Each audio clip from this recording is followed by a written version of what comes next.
PSO2 New Genesis and PSO2 are two of my favorite anime MMOs. PSO2 I have played for almost as many years as I have had this channel for, and New Genesis, while I haven't played remotely close to as much as I have of PSO2, is still a very fun MMO with arguably much better combat, a much better aesthetic, and is just superior on many levels. It is an open world anime MMO, or semi-open world. It has segregated zones that do have a limited number of players locked in per zone. This definitely limits the amount of people you can see out in the world. It definitely inhibits large multiplayer play, but it does have tons of players that you can see out in the world engaging in content together. It has tons of players you can see in the main hubs, the cities. This is a game with a fantastic narrative. Overall, there is a reason this continues to be one of the only anime MMOs that retain any real players or continues to receive any real regular update cadence. But just how much does it receive? Just how popular is the game? How well is it doing right now, starting 2025? That's what we're here today to take a look at. And then we'll see whether the game is worth getting into, investing time into in 2025. Let's go ahead here and take a look at how they're doing on social media first, get a bit of an indicator as to how they're doing, how they're communicating with their community, and how their community is communicating with them. Their official Twitter has 100,000 followers. It seems like their tweets get 50, 70, 240, hundreds of likes, thousands of views. That's very promising. Their Facebook has 35,000 likes, 38,000 followers. It seems as though they get hundreds of likes, dozens of comments. That's very promising. Their Reddit has 13 people online right now. This is kind of peak hours, so not great. 33,000 total members. One post made 14 hours ago, 15, 17, 21. So about 6 threads were made in the last 24 hours. There were about a little over a dozen threads made over the course of the last 48 hours. So evidently the subreddit is still receiving engagement. There are still dozens of people responding to the threads open. Evidently the Reddit's not bad. It's doing pretty good. The Steam numbers are definitely not as high as they could be. I think an average of 1,500 players playing at any time during the day on Steam alone. This is disregarding the Microsoft Store or console, because this game is available on the Xbox One, Windows, PS4, Steam, the Epic Games Store. There are a lot of platforms. Steam makes up maybe 10, maybe 20% of the total player base, so we're probably looking at more like 10,000 concurrent players across every major platform, and that is logged on at any point during the day. We're probably looking at tens of thousands of active players over the course of the month, logging in at some point over the course of the day. But how is the game doing? How many updates is it receiving? Do they have many events or campaigns ongoing? Let's go ahead and take a look. Let's start with January 2024 first. There were 4 updates in total. None of these really showcase anything at all. They just state, check out the following video and link for details on the updates. There is no video here whatsoever. There is a link, however, that links you to everything, I'm assuming, that released in January. Okay, that's actually very cool. This is very handy. There were a lot of, God, every time I look at PSO2 New Genesis, I'm like, this is a beautiful game with such good looking characters. But it looks like this comprises every single major update for the month of January, which is actually very easy to navigate. These are some sick looking boss fights up, man. So there are new events, there are new quests. 7 Deadly Sins collab. Oh, I see Bond and Merlin. Oh, cool. That is really cool.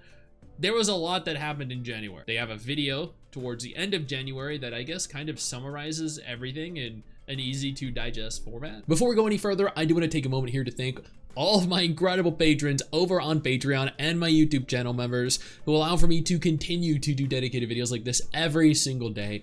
You guys are absolutely phenomenal, and I genuinely cannot thank you all enough for the support. February also had 4 updates, 5 updates. All of this was once again, God. Okay, so we had a new main story, the final part of chapter 6. We had updates to the Kavaris region. We had a raise of the level cap to 85, a new theme in the creative space, and more.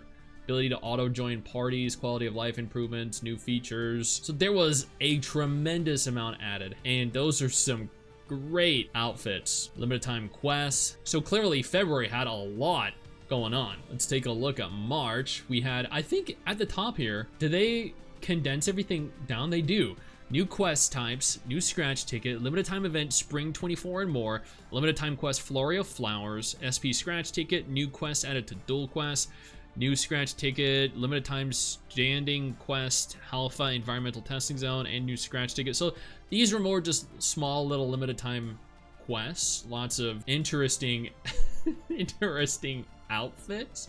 So this was evidently not really a month packed with anything worthwhile unless you're interested in outfits, which I know a lot of people are. The April update had the Rurouni Kenshin collab. Oh dude, I love Kenshin Himura, the battle sai. Man, I miss that. New gameplay elements added, all ship matchmaking, update for tech arts, various improvements and new features. That's great to see in here.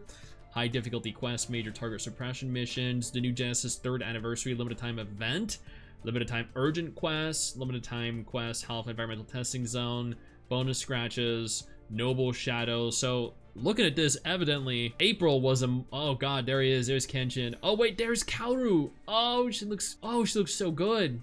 Okay, evidently, yeah. Okay. Evidently this is a very cool update. It had a lot of stuff, including the new Genesis, the 3rd anniversary limited time event. So that was probably a lot of fun. That was probably really cool. The May update looks like it had the Alpha Super Origin Festival, limited time quest, new Battle Dia, scratch ticket quests, Atelier Ryza 3 Marie remake. Really? You okay, I have to take we gotta scroll down and take a look at that. The Atelier, like an Atelier Ryza crossover. Holy dude, wait, there they are. Holy, oh, admittedly her thighs are not nearly as thick as Ryza's thighs were, but I like the outfits. They are all very good. I am very impressed. And you know what, looking at them again, maybe they did do pretty well with the thighs. That's actually kind of impressive. I like this update. Evidently they added a whole lot to the game. And dude, what is that outfit? Okay, yeah. No, I like it. Evidently May's update was also packed with content. Let's go ahead and take a look at June. A new story. That's great. New quest, nameless city exploration, augment transfers. The class level cap being raised to 90. New theme for creative space, improvements and new features. Limited time quest, high difficulty quest, major target suppression missions. A Code Geass collab? No way. Oh my god, all hail Lelouch. And then we have C2 there, nice. We have Suzaku, okay, and Colin. Oh, nice, dude. Oh, that is cool. Oh, you have his Geass symbol. Oh, dude, that is really cool. This is a phenomenal update. That's a mid-year update that actually was accompanied by quite a bit. I am very impressed with. This is July, the 12th anniversary commemorative event, limited time quest, Twin Horn Raven from Beyond, new quests added to dual quests, limited time urgent quests, scratch tickets, new content, line strike, limited time quests. So Eminence in Shadow, god, I actually did not like that. I played the gacha for the Eminence in Shadow and I did not like it at all. I also never watched the anime, but these are nice outfits. They have a lot of collabs. It's actually unreal how many collabs this game has. July was another month packed with content. August, dude, I can just point out I love how easy this all is to access. I've done like 5 videos so far like this and they all take so long to navigate, but not this. This is easy. New action system, limited time quest, the Aeolio region update, various improvements and new features, new elements added, scratch tickets, mission pass, limited time quest, Shangri-La Frontier collab. Okay, that's an interesting collab. I'm not totally against that. I'm also kind of surprised that that is what they opted to collab with, and they actually did it pretty damn well. September's update looks like it had high difficult quests, major target suppression mission, limited time quests, scratch tickets, ranks added to the ordinal tower, limited time quests, new cards added, Kaiju number 8 collab. So basically, if you're playing this game, you can expect new collabs every single month. That is so cool, dude. Admittedly, September was not a month that really had any information whatsoever, or sorry, any real content added. October, however, STIA's exploration sectors, equipment upgrades, level cap increased to 95, improvements in new features, new build parts, scratch tickets, limited time Halloween event. You'd be surprised how many MMOs that I've covered in the last 6 months that don't have Halloween events. It's unreal. New limited time urgent quests, special scratch tickets. No collab this time. But I do see a cat girl and I like it. November, frame arms and frame arms girl collab. Okay.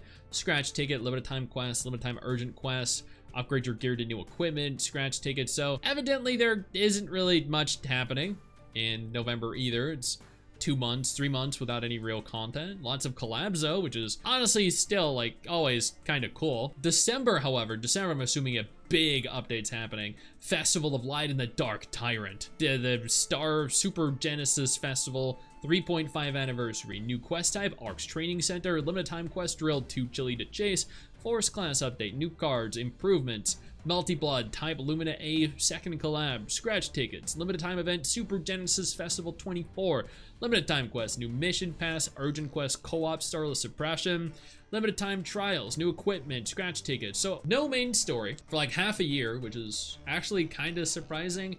There was a major collab. This was cool. I love Type Moon, and seeing them collab with that is actually so cool. Man, okay, no, I like that. This is, oh, okay. Oh, that's actually pretty cool. Yeah, I like this. Unfortunately, there isn't a whole lot added here. That was from Multi-Blood. Okay, so evidently there wasn't a whole lot added here. And that is okay, because at the end of the day, a lot continues to be added to PSO2 New Genesis. There is an overwhelming amount of content, updates, quality of life improvements, collabs. Evidently, Sega still cares about their game. Evidently, a lot of people are still playing Sega's game. If it was not already apparent, yes, PSO2 New Genesis is worth playing moving into 2025. It is a very fun game that is still plentifully active, lots of regular updates, tons of collabs. So do yourself a favor, play the game if you're interested in anime MMOs. Honestly, taking a look at how frequently this was all updated, it took me a little by surprise. I genuinely did not expect this, which is always a good thing. Hey, where do you think you're going? I see what you're doing there. I see you navigating on over, scrolling on over to that X button. Don't you dare. What I need you to do is take a moment and click one of the videos that are about to appear as soon as I'm done talking. And trust me, you're gonna want it.